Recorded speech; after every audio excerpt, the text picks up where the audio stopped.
Vamos assim. É porque há uma frase do Ferreira Goulart que diz que a crase não foi feita para humilhar ninguém. O hífen parece que nesse acordo entra como o fator humilhante, né, das pessoas. Né?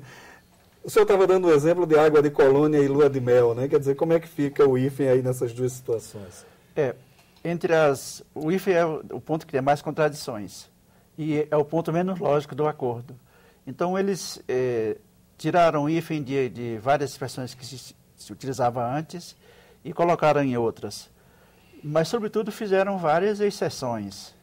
E expressões como água de colônia, arco da velha e outras semelhantes, são as 4 ou 5 apenas, eles colocaram como usando o hífen, porque o acordo diz que o hífen é para unir 2 palavras ou grupo de palavras.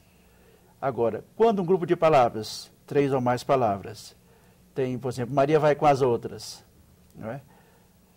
Quando tem um elemento de ligação de, a, com, para, etc., não tem mais hífen. Mas que há essas exceções.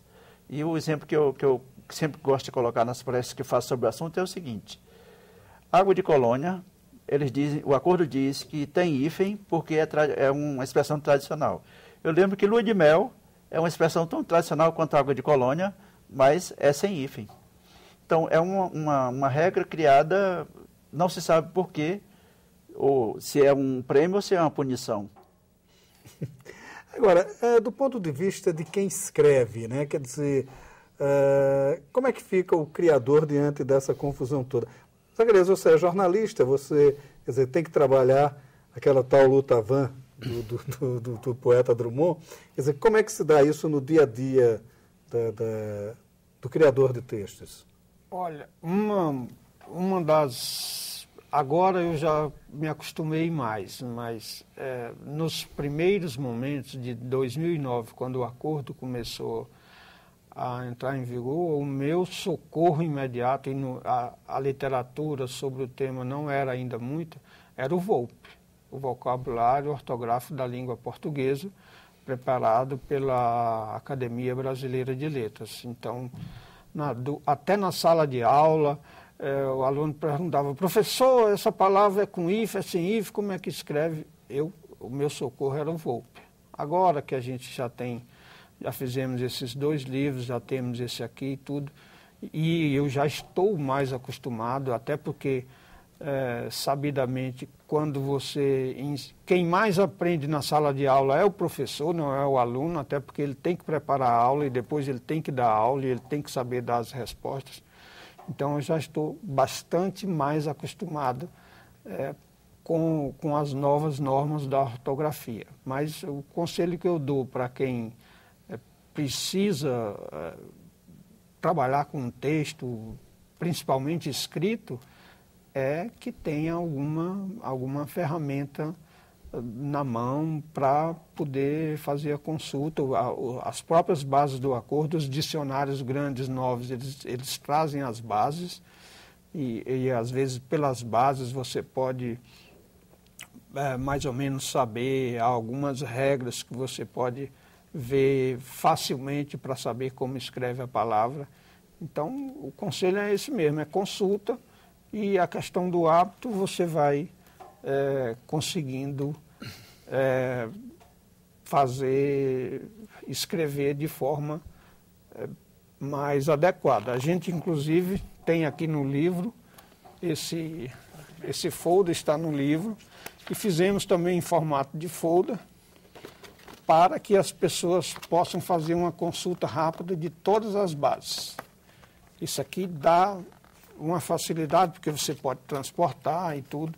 E no livro elas estão aqui colocadas também nas primeiras páginas para facilitar uma consulta rápida e você saber exatamente como você vai se sair para escrever. Diz que o grande problema de todo esse acordo hoje é porque houve um acordo anterior, salvo engano, em 45, que não foi já consignado por Portugal naquela época. Portugal não teria feito as mudanças já necessárias naquela época. Qual o fundamento disso? É verdade. Se posso explicar um pouquinho toda a questão, para que o telespectador possa compreender bem, é o seguinte. Quem primeiro organizou a língua portuguesa foi Portugal, em 1911, e comunicou à Academia Brasileira de Letras já no final da sua reunião. E organizou a língua pela fonética, propondo tirar PH, TH, etc., as letras não pronunciadas, pela fonética, como se pronuncia. O Brasil recebeu, teve dificuldade de aceitar, aceitou, mas rapidamente o Osório Duque Estrada, que é o autor da letra do hino nacional, conseguiu que a Academia Brasileira de Letras eliminasse o acordo. Então, eliminou o acordo. Depois houve a Revolução também deu desfez isso aí e voltou a grafia pela etimologia. Agora, em 1945, antes, em 1931, eles fizeram um acordo também, que confirmaram o primeiro acordo de 1911. Em 1932, aí a Revolução cortou esse aí também e voltou à grafia antiga. Agora, em 1945, foi o segundo acordo. Então, esse é o terceiro acordo. O que aconteceu? Eles discutiram e, na hora de assinar o acordo, se inverteram as posições. Ou seja, Portugal ficou partidário da Organização da Língua pela etimologia e o grupo brasileiro ficou partidário da Organização da Língua pela fonética. Foi aí que, no acordo, eles fizeram o chamado Acordo de Cavalheiros. Assinamos o acordo, a língua é uma só, mas você faz como você quer, eu faço como eu quero e continuamos amigos. Por isso eles dizem sempre facto, acção, e nós dizemos fato, ação, etc. Então, aí foi, no acordo de 45, houve uma cisão. Foi aí que se estabeleceram as duas línguas do ponto de vista da grafia. E esse acordo de 90, que é esse agora, é exatamente na busca dessa união. Só que está muito difícil, porque o acordo tem contradições, tem duplicidades. Eu imagino que daqui a alguns anos, 5, 10, se fará um outro acordo para aproximar mais ainda, até uma espécie de aproximação sucessiva. Mas a gente vai sempre lidar com problemas sérios. O José Saramago, único ganhador do Nobel de Literatura, que é outra polêmica, ninguém sabe se é Nobel ou se é Nobel. Mas, enfim. Eu tenho as minhas... certezas.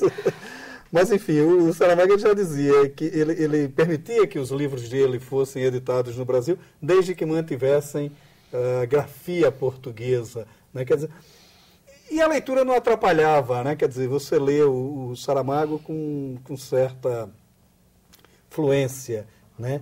Quer dizer, mas, enfim, o acordo, a gente volta à pergunta inicial, ele verdadeiramente se faz necessário, Zacarias? Como diz o filólogo Dionísio da Silva, né, que escreveu Aurélio para esse livro, o acordo está aí e a gente vai ter que aceitá-lo. Ele existe, né, embora Portugal, é preciso deixar claro que essa transição acaba em 2012 no Brasil apenas, né, o acordo, se não houver qualquer mudança, ele estará implantado definitivamente a partir de 1º de janeiro de 2013, mas apenas no Brasil. Portugal, que começou um ano depois seu período de transição, né, 2010, ele estendeu esse prazo até 2015. Então, eu acho que é necessário, eu acho que é uma questão de passar uma geração, das pessoas se acostumarem, né? Talvez não seja eu nem você que vamos agora fazer, talvez ter essa, mas as crianças que estão agora na escola, elas já vão aprender dessa forma e isso já vai ser natural. As pessoas devem lembrar que em 1971 houve uma reforma ortográfica feita, eu não me lembro quem era o presidente. Médici. Uma reforma ortográfica que tirou aqueles acentos dele, coco, esses acentos, e também a palavra só, quando você passava a escrever sozinho, aí virava grave, avó, acento agudo, aí a vozinha virava grave, esses acentos acabaram e ninguém lembra mais deles. Então, eu acho que a tendência é até que nos próximos acordos, alguns acentos, como agora, acabaram-se os acentos diferenciais, com exceção da palavra pôde, passada do verbo poder, para diferenciar de pode, e por, verbo, para diferenciar de por preposição, tendo ainda você a possibilidade de escrever, se quiser, forma, para diferenciar de forma com acento, mas não necessariamente. Então, caíram aqueles acentos de polo, de pelo, e alguns outros acentos deverão, como o trema também saiu, deverão ser abolidos e vai simplificando a língua. Eu acho que o bom do acordo é que ele busca simplificar a língua e torná-la mais igual em todos os países que falam a língua. Eu, como mero usuário da língua portuguesa, devo arguir que sou contra a queda do trema. E nunca vou dizer liquidificador. Liquidificador vai permanecer. Mas olha, muito obrigado, Zacarias. Muito obrigado, Zacarias. Muito obrigado, Frei Hermínio aqui. O livro é interessantíssimo exatamente por tentar ordenar o caos. Né? Muito obrigado pela sua participação aqui no Leituras. Nós que agradecemos. Obrigado. Obrigado. Até a próxima. Muito obrigado. Há duas maneiras eficientes de lidar com a crítica, com o protesto: o humor ou a força da revolta. E os escritores sempre buscam uma delas, diante do mundo cada vez mais pragmático e científico. A escritora Ângela Dutra de Menezes optou pelo deboche. Seu mais novo romance, O Incrível Geneticista Chinês, publicado pela Record, conta as aventuras de um cientista que, depois de descobrir o código genético da obesidade, procura acabar com a chatice. O livro é toda uma imensa brincadeira em torno dos absurdos da ciência. Como novos deuses, os cientistas manipulam verdades e buscam soluções sem atentarem ao surgimento de novos e às vezes mais terríveis problemas. É contra isso que se volta Ângela Dutra, usando de uma prosa risível, de um humor ladino, suave. São as situações em que coloca seu personagem que torna o romance dinâmico e ágil. Nisso sai favorecido o leitor, pois além de ter uma leitura agradável, ainda consegue zombar de um mundo vetusto e inatacável. Brilhante. Igualmente, a eficiência quando o protesto vem cercado de dureza. Também por este método, pode trabalhar o artista, o escritor, e assim faz Dulce Maria Cardoso. Seu romance O Retorno, lançado pela Tinta da China, conta de uma família que volta de Angola para Portugal. O motivo da viagem é o fim do processo de colonização e o início de uma guerra civil no país africano. A narrativa gira em torno de Rui, o filho do casal. Nascido em Luanda, o menino segue para um mundo novo e carrega com ele todas as dores de abandonar seus sonhos e esperanças. Neste ritmo, Dulce Maria nos conta uma história comovente, lírica até. No entanto, em cada nova frase, há um forte protesto contra a impossibilidade do homem comum diante do imponderável da política. Um livro forte e bonito, uma leitura envolvente e marcante. Dois caminhos para se condenar a irracionalidade humana: O Incrível Geneticista Chinês, de Ângela Dutra de Menezes, e O Retorno, de Dulce Maria Cardoso. O Leituras de hoje fica por aqui e você bem pode ficar na companhia de bons autores e bons livros. Até nosso próximo encontro.